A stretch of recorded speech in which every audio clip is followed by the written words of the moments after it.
Ako po si Bash Isabelcan, and yung nickname ko po ay Bash. I turned 12 po at the 4th of July. Ay, ito nga pala. Ang hobbies ko po ngayon ay is currently badminton, playing sports also.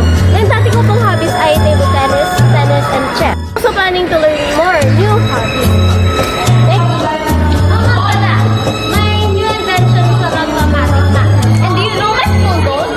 My school goals is to become inspiration for the younger ones so that I can become a role model in the community and also finish school.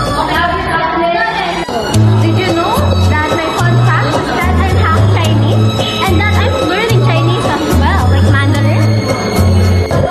Do you want me to give you an example?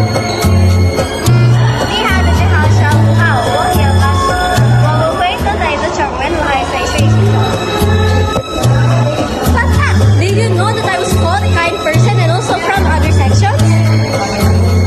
I can say no.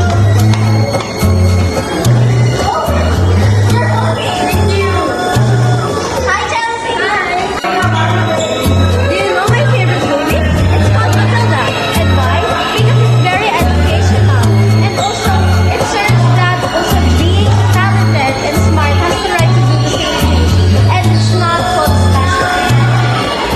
My favorite song is also Tadhana, Take a Chance in Me by Mimi, and also Lucy.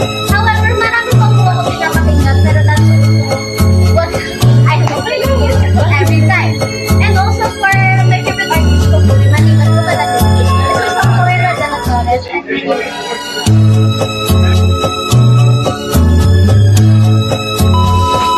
Fun fact! Did you know that I was half Chinese? Got nothing in my brain. Got nothing in my brain. Got nothing in my brain. Oh, and my got nothing in my brain. Do you want nothing in my brain? Ano piliin yan? Pipiliin ko pa rin siya. Wala ka magawa sa buhay kapag ang taong gusto mo, hindi ikaw ang gusto. Ang ganda ko